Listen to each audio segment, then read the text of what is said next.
ये कांड इसीलिए हुआ है, समझ गए। कभी भी किसी भी गाड़ी में आप चला रहे हो, भैया आप जो गाड़ी चला रहे हो ना वो लाखों करोड़ों रुपए की है यार, फ्री की नहीं है गाड़ी वो। उसकी जिम्मेदारी तो ऐसे रखनी है जैसे अपने बच्चे को नहीं जाने देते हम कहीं भी।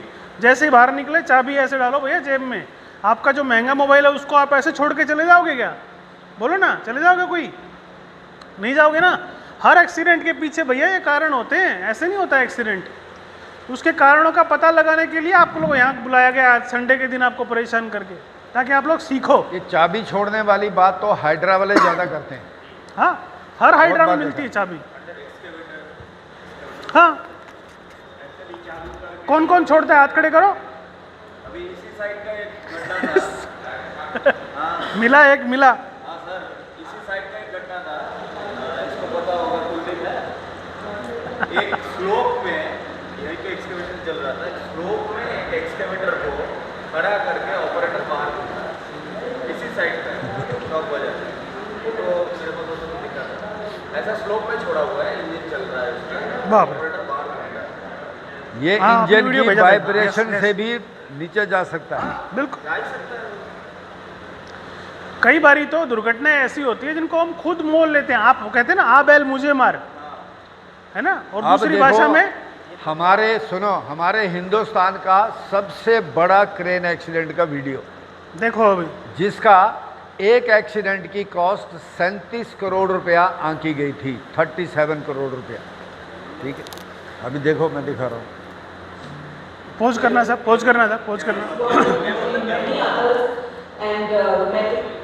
सुनो भैया, ध्यान से वीडियो देखनी है और उसके बाद बताना है कि क्या हुआ, क्यों हुआ। समझ में आ इसके गई? ऊपर हम स्टिल शॉट के ऊपर डिस्कस करेंगे आपस में, ठीक है। स्टिल शॉट भी है इसके, फोटो मतलब। ये वीडियो देखो पहले। सबको अपना दिमाग खोल के रखना है, खोल के। चलिए देखिए, ये मीडिया से, ये एनडीटीवी का न्यूज चैनल का है।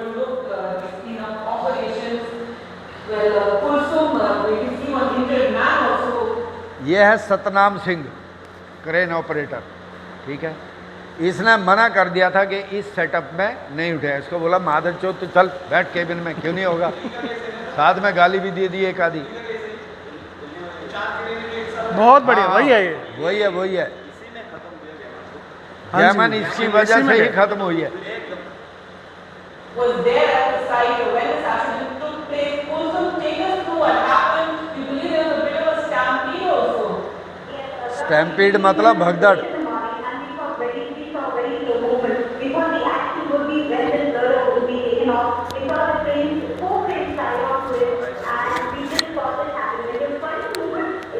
अब सुनो, ये अभी बोलेगी when they were trying to move it, it barely moved 2 centimetres.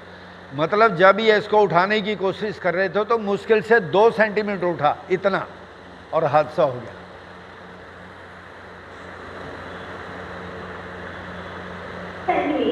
And the crane, the wire of the crane came away, it snapped, and the entire girder fell onto it. When they tried to move it, it barely moved 2 centimeters, and the crane, the wire of the crane came away, it snapped, and the entire girder fell onto the side of the roof boat. And all along, I think that it shot was barely a meter from where this entire thing had collapsed. So you saw all the officials actually run. We see people injured. We don't know what has happened to the driver of the crane. And you can see crane up there. You can see all the wheels up there. It's just a very precarious, dangerous position right now. We saw the girl on the extreme side. And nobody knew how to work with her then. There's been a lot of onlookers. There have been, of course, the residents who've been out here and the media. There have been, of course, the residents who've been out here and the media in a bus. There have been, of course, the residents who've been out here and the media in a bus. And we have been so close to this, everybody ran the window, they came to run. And also, that was first When the bridge collapsed, killing 6 workers. इसमें 6 आदमी on the spot death हुई थी, ठीक है। 4 crane damage. इनका compensation देते देते साला हालत पतली हुई गेमन की। अब इसके हैं हमारे पास स्टिल शॉट फोटो, ये देखो कैप्चर्ड लाइव क्रेन एक्सीडेंट।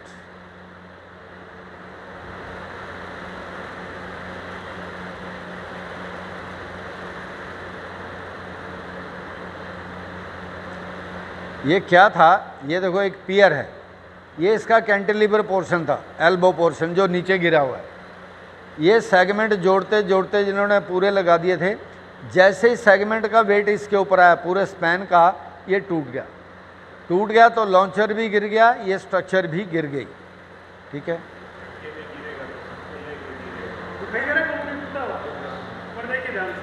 अब देखो ये है इनका फाइनल सेटअप। इसमें जो जो क्रेन के फंडामेंटल्स होते हैं काम करने के, एक को भी फॉलो नहीं करा इन्होंने। सबसे पहला मैंने क्या बोला था, इवैक्यूएशन। आज फालतू आदमियों को वहाँ से हटाना है। कितने आदमी इधर देखो, कम से कम 150-200 आदमी तो है। ठीक है, तो इन्होंने पहले फंडामेंटल को तो ताक पर रख दिया, किसी को हटाया नहीं। ठीक है, दूसरा फंडामेंटल बोलता है कि जो भी आपका लोड है उसका जितना भार है, आपके क्रेन एंड इस एक्सेसरीज की कैपेसिटी उससे डबल होनी चाहिए। ठीक है, आपका ये जो लॉन्चर है विदाउट एक्सेसरीज इसका वेट है 250 टन। ठीक है, स्लाइडर वगैरह हटा के, स्लाइडर वगैरह लगा 300 टन से ऊपर जाता है। ठीक है, तो इसका मतलब अगर ये 250 टन का है तो क्रेन की कैपेसिटी कितनी होनी चाहिए, सीधा सीधा 500 टन। लेकिन वो लाइट किसके पास थी यार वो दिखाने वाली, देना ज़रा। ये कर्सर इधर, कर्सर मूव नहीं कर रहा है इधर। हाँ, लेज़र लाइट दे दो, कहाँ से चालू होती है। हाँ, अब देखो ये जो क्रेन है इसकी कैपेसिटी है 500 टन, ये जो है 350 टन, ये 250 टन विद एक्सटेंडेड बूम। इसका मतलब ये लास्ट वाली 2 क्रेन तो सीन पर होनी ही नहीं चाहिए थी, ये अंडर कैपेसिटी हो गई। ठीक है, और ये जो जिसके आपने वीडियो में देखा ना व्हील ऊपर हो गए हैं, बाद में उसके काउंटर वेट वगैरह गिर रहे थे, ये वो क्रेन है 350 टन की। इसका बूम नहीं टूटा तो उसको व्हील अप हो गया। ठीक है, अब इस फंडामेंटल को भी इन्होंने नहीं माना। तीसरा फंडामेंटल क्या बोलता है कि किसी भी लोड को कैसे भी किसी पोजीशन में कैसा भी हो हैंडल करने के लिए 2 क्रेन से ज़्यादा नहीं लगानी है। हाँ, क्यों नहीं लगानी है, क्योंकि 2 क्रेन जब हम टेंडन लिफ्टिंग करते हैं तो उसका मेकअप होते रहता है। जो स्पीड सिंक्रोनाइजेशन लिफ्टिंग की वो मेकअप होती रहती है, लेकिन जब 4 क्रेन लगा दी, चारों की एक सिंक्रोनाइज्ड स्पीड नहीं हो सकती लिफ्टिंग की, ना ही तो लोअरिंग की। तो इससे क्या होता है, किसी एक क्रेन के ऊपर लोड ज़्यादा आता है और प्रॉब्लम हो जाती। ठीक है, तो ये भी फंडामेंटली नहीं नापा।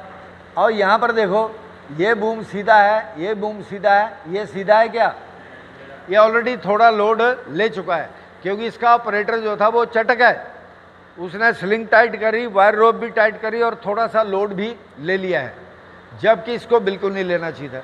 फिर चौथा पॉइंट है, आपने जब लोअरिंग लिफ्टिंग करते हैं तो आपको ये देखना होता है कि जैसे ही ये ग्राउंड छोड़ेगा लोड तो इसका वजन किस साइड में बढ़ेगा। ठीक है, तो यहाँ देखो अभी ये लॉन्चर है, इसको इन्होंने उठाना था फिर नीचे रखना था, तो नीचे जब लेंगे तो लोड इस एंड में बढ़ेगा ना, तो ज़्यादा कैपेसिटी की क्रेन तो यहाँ होनी चाहिए थी, इन्होंने लगाई है सबसे कम वाली। ठीक है, और यहाँ देखो कोई भी ऐसा डिसिप्लिन नहीं है जिसका आदमी यहाँ पर नहीं है। वाइट कैप किसकी होती है, क्लाइंट की, और वायलेट कैप जितने भी कॉन्ट्रैक्टर मैनेजमेंट के लोग हैं। ठीक है, आपका वाइट हो गया, ग्रीन कैप देखो, ग्रीन इधर भी है, फिर रेड वाले भी हैं इलेक्ट्रीशियन, फिर पीले वाले भी हैं, फिर खाकी वाले भी हैं और कुछ काले वाले भी हैं, मतलब बिना हेलमेट के भी हैं। ठीक है, तो किसी का दिमाग में नहीं अब बात हजमी। एफकॉन के मिस्टर दिलीप नाइक, जानते होंगे, सुना होगा नाम, नहीं सुना तो मैं सुना देता हूँ। वो अकेला आदमी केबिन में बैठ के पूरा प्रोजेक्ट करवा देता था, कंस्ट्रक्शन मैनेजर था। लेबर में इंडक्ट हुआ था वो एफकॉन में, और अभी तो नहीं है, वो पास आउट हो मर गए। लेकिन उसको छोड़ा नहीं अफकॉन वालों ने, मरते दम तक जॉब में ही उसकी मौत हुई है। ठीक है, वो भी आदमी यहाँ गया हुआ था, क्योंकि होता है ना अपना अपना क्रेन लेके जाते हैं, चल थोड़ी मदद हो जाएगी। तो उसने बोला भाई ये जो तुम्हारा सेटअप है ये सही नहीं है और यहाँ पर हादसा होगा। तो उसको जो उधर के बंदे थे उन्होंने बोला तुम अपनी डफली अफकॉन में बजाओ जाके, यही डायलॉग बोला। तो वो तो एक रेपुटेशन वाला आदमी था, उसने बोला ठीक है। उसका असिस्टेंट था पांडे, जीसी पांडे, वो भी उसी के जैसा है, अभी अफकॉन में ही है। वो पांडे को बोला यार तू देख मैं तो जा रहा हूँ भाई। तो वो अभी रास्ते में थे और पांडे जी ने फ़ोन कर दिया सर हो गया कांड, होना ही था। क्योंकि जब तुम किसी भी फंडामेंटल को नहीं मानोगे तो ऊपर वाला कब तक बचाएगा भाई। ठीक है, अच्छा अभी इसी सेटअप में यू आर द पर्सन जिसको जिम्मेवारी मिली है कि भाई आपने वहाँ जाना है और अगला काम आपके आदेश पर होगा। इसी सेटअप में क्या क्या करके आप काम कर दोगे। काम क्या है, इस लॉन्चर की बॉडी को नीचे लेके आना है। ठीक है, नीचे लेके आना है और इसको इस तरफ सामने की तरफ जगह बनाई है जहाँ पर इसको प्लेस करना है। ठीक है, तो क्या क्या करोगे वो बताओ। इसी सेटअप में आप वहाँ पहुँचे, आपको बोला जी अगला काम आपने करवाना है, अब बताओ क्या क्या करोगे।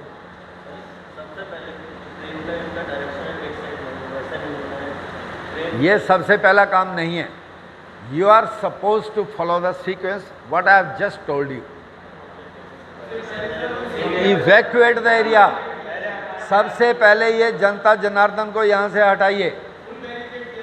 ठीक है, सारे आदमी बैरिकेड से बाहर, अनवांटेड आर्मी जितने भी हैं सबको हटा दो। हाँ, अगला पॉइंट बताओ। दूसरा सर सबसे पहले ये चेक करना है कि अगर मैं क्रेन अगर लगाऊंगा उसका सरफेस कैसा है। हाँ, क्रेन सरफेस, अभी जैसे यहाँ पे साहब ने खुद बताया था सर, आपने जो पॉइंट बताए थे ना मैंने नोट किए हैं। साहब ने बताया कि capacity of lifting tool equipment, जब भी अभी कोई भी हम लोग लिफ्ट करते हैं ना तो एक लिफ्ट प्लान बनता है। क्या बनता है, लिफ्ट प्लान में ये लिखा जाता है कौन सी क्रेन आएगी, क्या कैपेसिटी रहेगी, कौन सी डिसाइकिल होगी, कौन सी स्लिंग होगी, सब कुछ एकदम डिटेल्ड में दिया जाता है। और आजकल तो इतना 3D हो गया है, सारी चीज़ें एकदम ABCD करके पूरा स्टेप वाइज दे रहे थे। जैसे आपने देखा होगा केज का मेथड स्टेटमेंट, हम केज को जब लोअर करते हैं तो A से लेके Z तक पूरे स्टेप दिए हुए हैं। तो वो स्टेप सारे के सारे काउंट करने हैं और capacity of lifting tool, lifting equipment, lifting crane जितनी भी हैं सबकी चेक होती है, डबल चेक होती है। इसीलिए मेरी P&M साहब की और आप लोग की ज़रूरत है। आगे अभी देखो तमाशा क्या किया इन्होंने 500 का क्रेन, 300 का क्रेन, 250, 250। क्या हो गया इसका मतलब, 500 मतलब मेरे जैसा आदमी, आ जाओ देखो अभी 500 मतलब मैं, 300 मतलब ये, इधर भाई ये देखो, 250 मतलब ये, आ जाओ भाई सेकंड आ जाओ। अब देखो यहीं से फर्क नजर आ रहा है। अब हम चारों के चारों आदमी मिलके इसको उठाएंगे कूलर को, इसका लोड देख आपके सामने है ना, ज़्यादा लोड नहीं है। क्या हम लोगों पे बराबर बराबर वेट आएगा? हाँ, और यहाँ तो इतना बड़ा टूल उठा रहे हो आप लोग। बैठिए सर आप लोग प्लीज़। सबसे भारी गलती यही हुई है। 500, 300, 250, 250 जो मिला, असल में क्या हुआ जैसे सामने बताया, ये एक इमरजेंसी सिचुएशन बन गई थी। दिल्ली मेट्रो या कोई भी ऐसा संगठन जहाँ पे बड़ा एक्सीडेंट हो जाता है ना, तो जैसे अभी हमारे यहाँ भगवान ना करे कभी कुछ हो जाए, अभी एक हमारे गुलर में एक इंसिडेंट हुआ था, पानी भर गया था, तो सब जगह से पंप भेजे गए थे, पंप डिवाटरिंग करने के लिए, ताकि पानी निकाल दो भाई वहाँ से। मेट्रो का कल्चर है ये।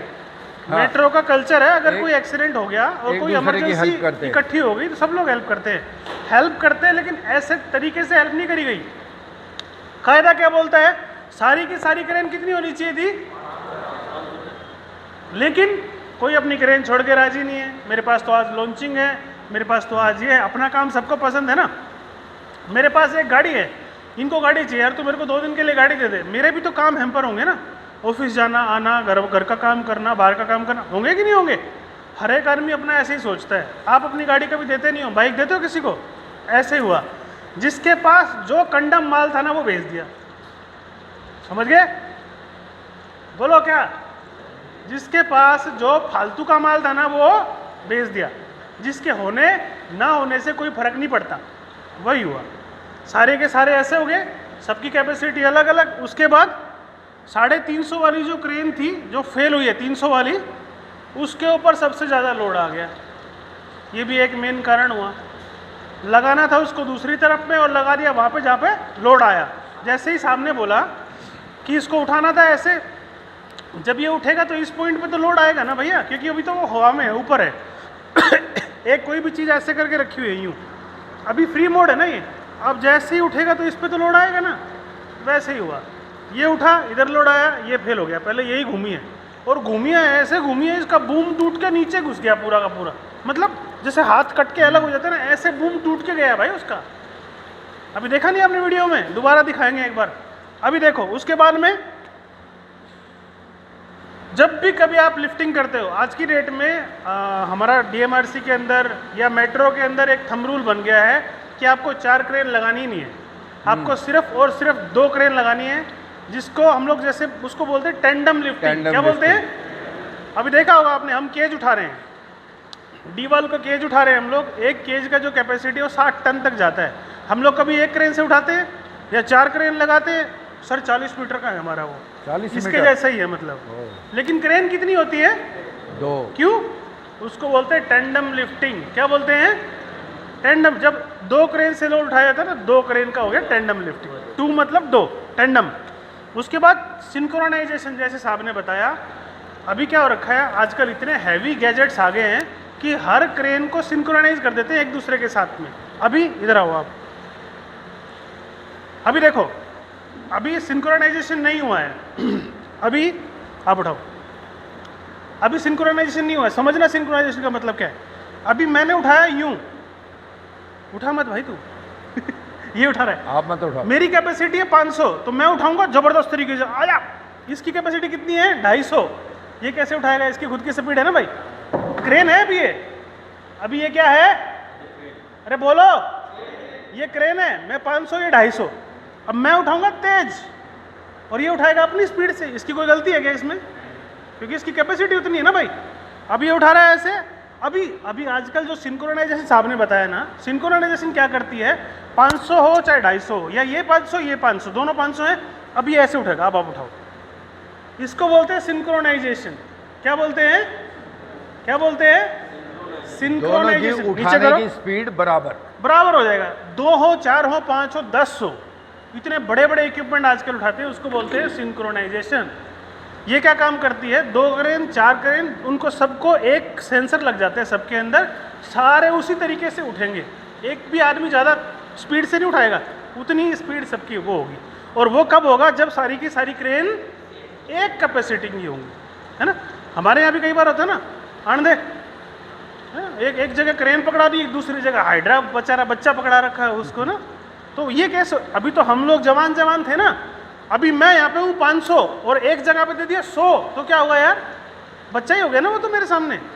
हो गया कि नहीं हो गया? अरे बोलो। हाँ, बढ़िया, ऐसी एनर्जी रहनी चाहिए। उसके बाद डायरेक्शन ऑफ लोड, किसी ने देखा ही नहीं कि ऐसे उठाएंगे तो लोड जाएगा किधर, तो फिर पंगा हुआ। उसके बाद सेफ्टी नॉर्म जो थे वो बाईपास करे गए। सब लोग को सामने देखो, फोटो दिखा रहे हैं, उसमें गाय भैंस कुत्ता गधा घोड़ा खच्चर सब कुछ है उसमें, है ना। बस जानवर ही नहीं है, बाकी तो सारे है ना भाई। पुलिस ले लो, मार्शल ले लो, आदमी ले लो, इलेक्ट्रिशियन ले लो, गार्ड ले लो, सब कुछ तो आ गया। और देखो लोग कैसे ऊपर खड़े हुए हैं। ये अलाउड है क्या? ये इधर देखो, ये भाई ये अलाउड है क्या ऐसे खड़ा होना यार? तो फिर तभी तो मरे लोग।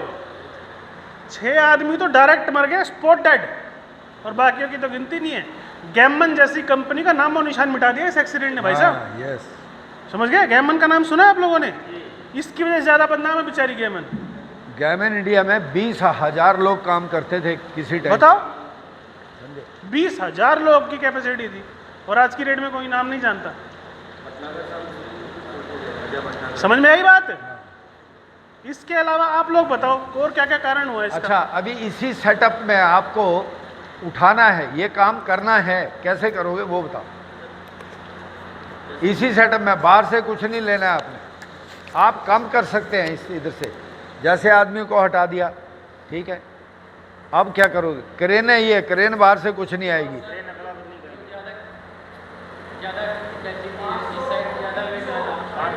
हाँ वही बताओ ना कैसे कैसे करोगे भाई। ऐसी सिचुएशन कभी भी आ सकती है, तो आज हम यहाँ बैठ के अगर डिस्कस कर लेंगे तो उस दिन हम प्रॉपरली काम कर लेंगे, हादसा नहीं होगा।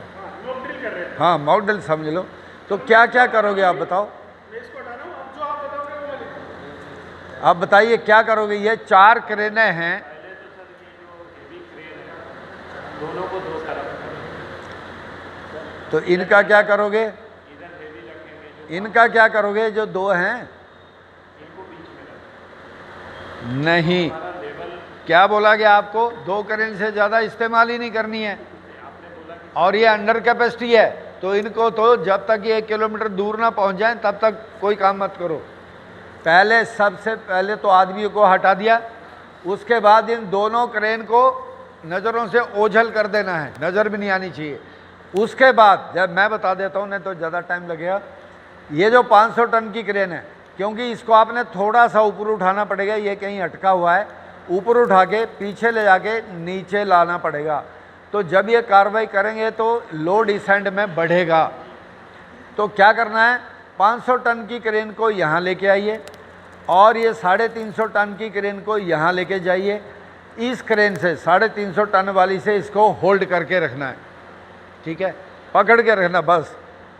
क्यों, क्योंकि जब इस एंड को आप ऊपर उठाओगे और पीछे लेके जाओगे तो इसका ये वाला एंड इधर आने की कोशिश करेगा, तो उससे बचने के लिए इसको होल्ड करके रखना है। फिर 500 टन की क्रेन तो इधर है, 500 टन की क्रेन से थोड़ा ऊपर उठाओ, पीछे ले जाओ और धीरे धीरे धीरे इसको जहाँ जगह बनाई है वहाँ रख दो। एक एंड आ गया नीचे। अब 500 टन की क्रेन को यहाँ लेके आ जाओ और 350 टन की क्रेन को यहाँ लेके आ जाओ। नीचे जैसे यहाँ पकड़ा था वैसे पकड़ लो। 500 टन की क्रेन से इसको उठाइए, पीछे ले जाइए, नीचे रख दो। बोलो हो सकता था ऐसे? बीच वाली से छोटी वाली तो पटाई ये तो सीन में नहीं होनी चाहिए। देखो इसके साथ 2 फॉल्ट है। पहला तो अंडर कैपेसिटी है और वो भी बैडली अंडर कैपेसिटी। 250 टन की है तो 40 टन मुश्किल से उठा पाएगी, और एक्सटेंडेड बूम में तो इसकी कैपेसिटी वैसे ही डाउन होगी, 60 टन हो जाएगा। तो बैडली अंडर कैपेसिटी होगा। इसको तो यूज ही नहीं करना है। और दूसरा फंडामेंटल बोलता है 2 क्रेन से ज़्यादा लगानी नहीं है, तो अच्छी कैपेसिटी की रखेंगे ना ये 2 क्रेन, इनको हटा दो। तो इस तरीके से इसको किया जा सकता था, लेकिन इनकम्पिटेंसी मतलब आदमी का कॉम्पिटेंट नहीं होना, कंपनियों के शटर बंद कर देते हैं, ठीक है। तो आपका भी काम है कि आप वो सारी चीज़ें सीखो जो हमें दुर्घटना होने से बचाती हैं और अपने काम को पूर्णतः अच्छे तरीके से करने के लिए सिखाती है, ठीक है भाई। तो ये सारी चीज़ें हमने सीखनी है। अभी मैं और आगे आपको दिखा देता हूँ इसके फ़ोटो। ये जो ऐसे ऐसे जो सीन दिखाए जा रहे हैं ना, तो ये जानबूझ के दिखाए जा रहे हैं ताकि डेप्थ को समझो आप, कितना बड़ा कांड हो सकता है अगर इतनी सी चीज़ इग्नोर करेंगे। ये देखो कैसा वीडियो दिखाना एक बार दोबारा से। है, वीडियो दिखाना। वीडियो दिखाता हूँ, पहले इसको देख लो क्या बचा है। कुछ भी नहीं बचा हो, देखो ये देखो, ये देखो, ना लॉन्चर बचा ना इनकी क्रेनें बची, ठीक है। लॉन्चर अपने आप में एक बहुत महंगा इक्विपमेंट होता है भाई साहब।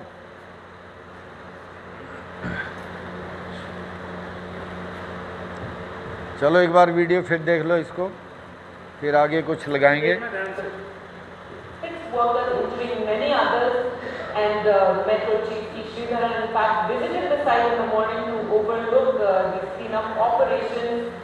Well, सुबह 7 बजे श्रीधरन साहब देख के गए इसको सारे को कि कैसे कैसे कर रहे हैं लोग। Kulsum, we can see one injured man also over there. Kulsum was there at the site when this accident took place. Kulsum, take us through what happened. We believe there was a bit of a stampede also. Yes, we been here till 8 in the morning and we saw very slow movement. We thought the accident would be when this girder would be taken off. We saw the train, 4 trains tied onto it, and we just saw this happen. When they were trying to move it, it barely moved 2 centimeters, and the train, the wires of the train get snapped, and the entire girder fell onto the side of the road. And all along, I think that we shot was very all these operations actually run with CCTV in here. We don't know what has happened to the driver of the train, and you can see train out there. You can see all the wheels out there. It's just already preparing a dangerous position right now. We saw the girl falling on the inside, and nobody knew how to control the car there.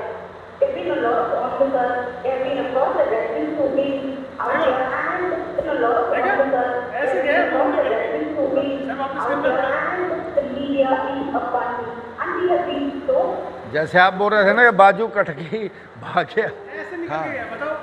जब 2 उधर वाली 250 वाली टूटी है, 500 ton वाली टूटी है। उसके ऊपर देखो, jerk is the enemy of crane operation. Jerk लग गया तो लोड मल्टीप्लाई हो जाता है, ठीक है। देखना कैसे जाएगा।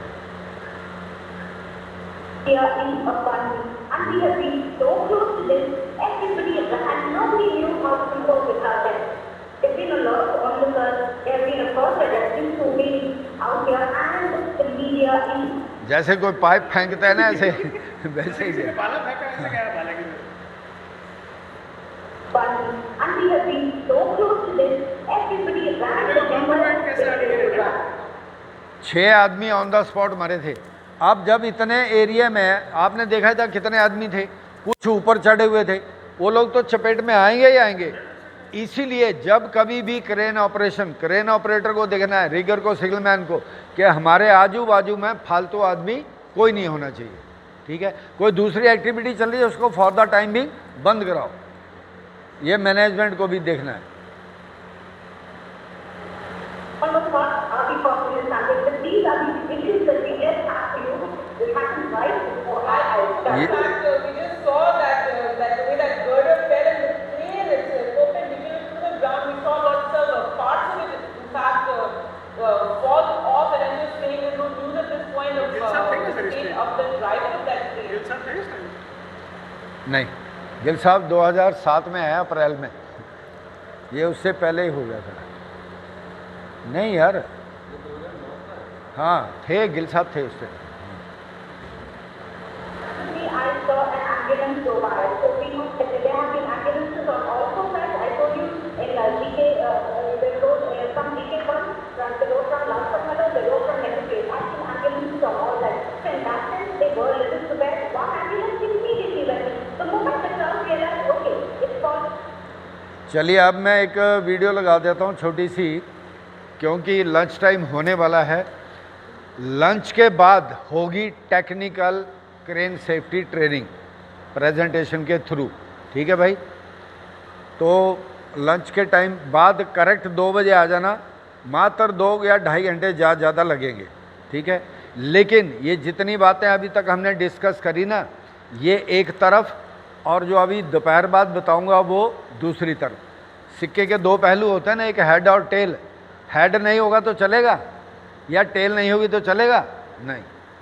तो दोपहर के बाद वाला जो सेशन है वो ज़्यादा इम्पोर्टेंट होने वाला है क्रेन ऑपरेटर के लिए, रिगर के लिए। और बाकी देखो, हम लोग कंस्ट्रक्शन लाइन में अगर हैं तो हम किसी न किसी तरीके से इन इक्विपमेंट के साथ तो जुड़े हुए हैं। अगर हम इनके साथ काम नहीं कर रहे तो इनके आजू बाजू से निकल तो रहे हैं, ठीक है।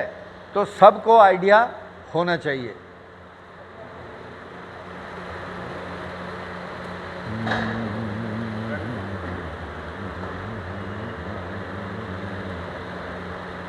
क्रेन इंस्पेक्शन का लगा रहा हूँ, इसको थोड़ा देख लो कैसे कैसे होती है। और आप लोग जो चेकलिस्ट साइन करते हैं ऑपरेटर्स, वायर रोप ओके, फलाना ओके, फलाना ओके। हाँ, मेरे को ये बताओ, किसी क्रेन का ऑपरेटर जो है वो वायर रोप ओके है करके लिख सकता है? कौन कौन है ऑपरेटर, हाथ खड़ा करो। सभी लोग करते हैं। सभी लोग मेरे को ये बताओ, वायर रोप को कैसे, हाँ, वायर रोप को कैसे चेक करते हैं ये बताओ। हाँ, वायर रोप आपके क्रेन के साथ जो वायर रोप है, क्या क्या एक्चुअली मेरे को चाहिए था यार, आप ना एक पीस रेडी रखो, 1 मीटर की लेंथ का 16 mm से ऊपर का लोगे तो उसमें वो चीज़ मिलेगी। मेरे को क्या चाहिए, कोर वायर, ठीक है, और उसके साथ सिंथेटिक स्ट्रिप और उसके साथ कॉटन के धागे, और मैं आफ्टरनून दिखाऊंगा।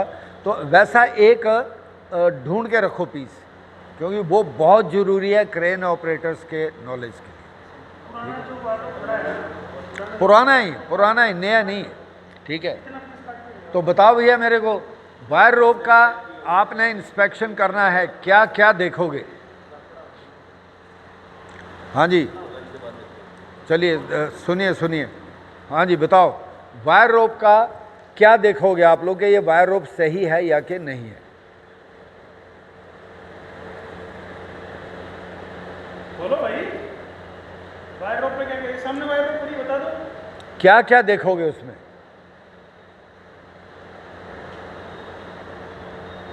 देखो ऐसा है, ऐसा तो है नहीं कि आप लोगों को पता नहीं है, पता है तो चोंच खोलो यार, बोल दो कुछ। इसमें क्या क्या देखा? क्रेन से संबंधित है ना सर ये बात, आप क्रेन की वायर रोप की बात कर रहे हैं ना सर? हाँ हाँ, वो क्या है सर, जैसे आपने बोला 10 साल पुरानी क्रेन नहीं यूज करते, ऐसे ही वायर रोप भी जो है किसकी चली जाती है, वो उस पर भी असर पड़ता है। दूसरी बात, तो कैसे पता लगेगा वायर रोप घिस गई है? क्या क्या कपड़े के साथ ऐसे कर? इसको पूछेंगे, वो जहाँ फंस गया वो समझ नो,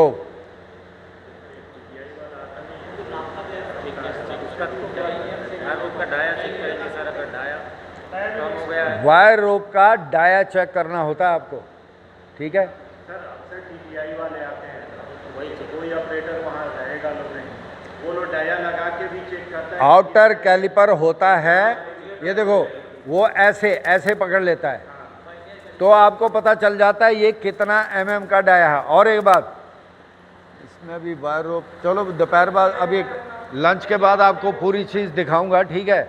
उसको भी नापने का तरीका है, वो टीपीआई वाले को भी किसी को पता नहीं होता सालों को, वो कैलिपर गलत जगह रख देते हैं, ठीक है। तो क्या सही तरीका मैं बताऊंगा आपको, ठीक है। और वायर रोप के साथ और बहुत सारी प्रॉब्लम होती है। कई बार वायर रोप का आउटर डाया तो घिस गया, कई बार एक या दो तार टूट भी जाती है, ठीक है, या जो रेगुलर ले होती है वो ख़राब हो जाती है, एक जगह से थोड़ी सी खुल जाती है, ये भी प्रॉब्लम है।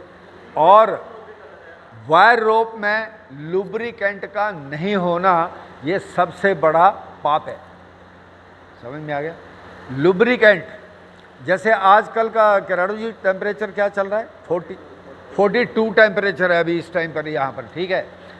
एक वायर रोप है जो आप जनवरी महीने में काम कर रहे थे, 30 टन की कैपेसिटी है उसकी, मान लो सिंगल की 30 टन की कैपेसिटी, ठीक है, जनवरी महीने में।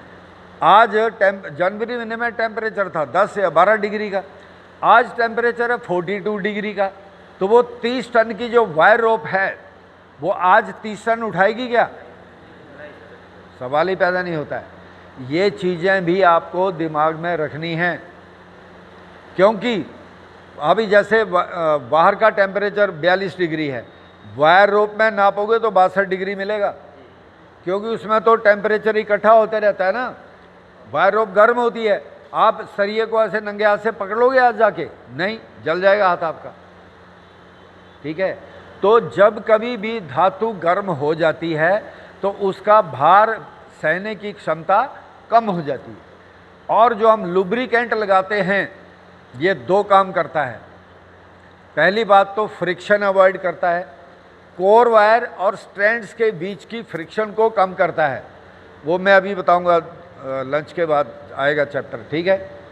और ये हीट को डिसिपेट करने का भी काम करता है, मतलब वायर रोप की हीट को कम करने का काम भी करता है, हाँ, ठीक है। तो लुब्रिकेशन का बहुत बड़ा रोल है, लेकिन हम लोग ध्यान नहीं देते हैं, वायर रोप सूखी पड़ी है। और एक बात, मैं आपको कुछ चीज़ें दिखाता हूँ, जैसे इसमें, इसको छोड़ो, इसको बाद में लगाएंगे अपन। ये तो चलो ठीक है, चलो यही बताता हूँ। अरे तेरी तो ये वायर रोप देख रहे हो, इनमें लुब्रिकेशन है नहीं है, ठीक है। लेकिन इसमें आप अगर कैडमियम कंपाउंड लगाओगे तो वो अंदर कोर